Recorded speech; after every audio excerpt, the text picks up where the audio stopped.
गैर मर्दों के आगे अपनी शर्मगाह पेश कर देने वाली औरत की 3 अलामात और 3 निशानियाँ। अस्सलामु अलैकुम नाज़रीन वो औरत जो अपनी शर्मगाह को गैर मर्दों के आगे पेश करती है तो उमूमन ऐसी औरत हमबिस्तरी की बहुत ज़्यादा शौकीन होती है। ऐसी औरत जो मर्द के नफस को अपनी शर्मगाह में लेती है तो फिर बहुत देर तक इसे अपने अंदर रखती है और बाहर नहीं निकालती, जिसकी वजह से इसकी शर्मगाह में दर्द होने लगता है और फिर ऐसी औरत टांगें खोलकर चलती है। हम बिस्तरी करने के बाद ऐसी औरत की टांगों में 3-4 घंटे दर्द होता है। गैर मर्दों के आगे शर्मगाह पेश कर देने वाली औरत की 3 अलामात और 3 निशानियाँ होती है। नंबर 1, टांगें खोलकर चलने वाली औरत।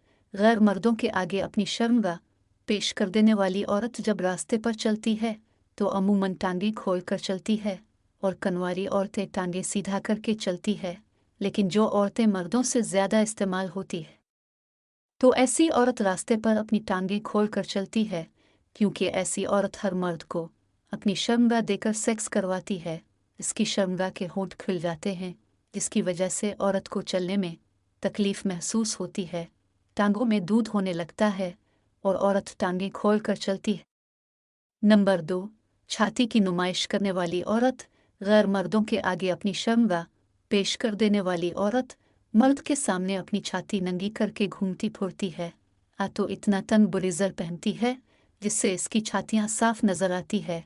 इसके अलावा ऐसी औरत मर्द के सामने बार बार झुककर अपनी छाती मर्द को दिखाती है और मर्द औरत की छाती के सामने अपने जज्बात खो देता है। जब औरत की छाती के निपल्स गीले कपड़ों में मर्द को नजर आते हैं तो औरत की छाती की खूबसूरती के सामने मर्द की जिनसी और जिस्मानी ख्वाहिशात बेकाबू हो जाती है और ऐसी औरत मर्द को अपनी जाल में फंसा कर उनके आगे अपनी शर्मगाह पेश करके अपनी जिनसी ख्वाहिशात पूरी करती है। नंबर 3, शर्मगाह में शहवत की आग भड़कना। गैर मर्दों के आगे अपनी शर्मगाह पेश कर देने वाली औरत में जब शहवत की आग भड़क उठती है तो फिर औरत अपनी जिस्मानी ख्वाहिशात पूरा करने के लिए आंधी हो जाती है।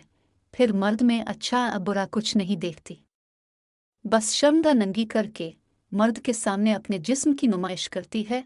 शर्मगाह की गर्मी की वजह से औरत इतनी बेकाबू हो जाती है कि फिर वो हर मर्द के साथ हम बिस्तरी करने के लिए तैयार हो जाती है और अपनी शर्मगाह की आग मनी की ठंडक से मिटा देती है और अपनी ख्वाहिश पूरी करके मज़ा लेती है।